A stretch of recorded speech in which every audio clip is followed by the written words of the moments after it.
Okay. Marie Moore's old This briefcase is 45. contains reminders of how the life she was building with her husband, Robert Moore, ended in heroism and ultimately tragedy. What would we be doing if he was alive?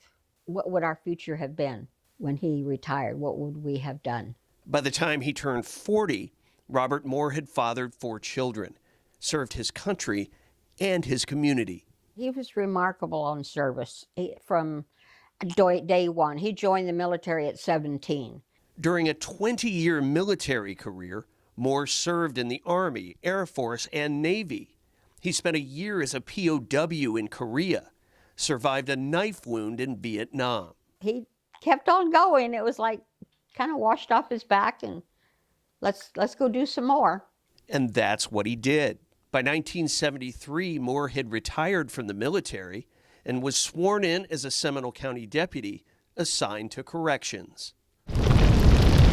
June 9th, 1975. Just after lunch, a teenaged inmate at the old Seminole County jail set fire to a stack of chemically treated mattresses. In the suffocating smoke that resulted, Bob Moore scrambled to locate keys, open cells, and rescue inmates.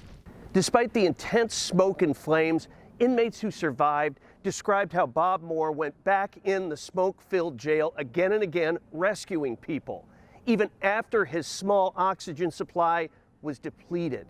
During his 3rd trip, Bob Moore collapsed on the jailhouse floor, dying of smoke inhalation. At the time, it had been more than 50 years since SCSO had lost a deputy in the line of duty. Sometimes it's tongue-in-cheek or cliche that we run towards situations that other people run away from. But quite literally, that's what he did. Not once, but several times, with little thought or consideration for his personal safety. 11 people died in the fire, including Moore, the teen who set it, and 9 other inmates. It's like, wow. Lori Moore was very young, but remembers getting the news her dad would never be coming home. She still struggles with that loss and with cerebral palsy.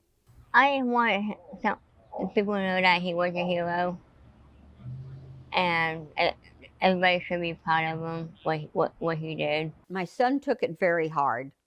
Of course, he was the oldest. He was 12, so he knew what was going on. As a military wife, Marie had grown accustomed to running her home alone for long stretches. But this was entirely different. I never remarried, and there's days where it's like you're lonely. His legacy is as alive today as it was back then. And, you know, this is why we've named an award in his honor. One recent recipient of the Robert Moore Heroism Award, detention deputy Angela Hunsinger, helped save an inmate suffering life-threatening seizures. It was great. It actually gives you goosebumps thinking that you got something so it's precious to me. So are Marie's memories, Robert's Award for Heroism, the letter from President Gerald Ford, even his coffee cup commemorating his years in the military. He was an extremely quiet man, but determined. Marie says her husband would have kept going into that smoke-filled jail until everyone was saved, if only he'd had the chance. A lifetime public servant's heroism shining through all that smoke, regardless of the risk. He'd have absolutely no regrets. He'd step in front of a bullet if he had to.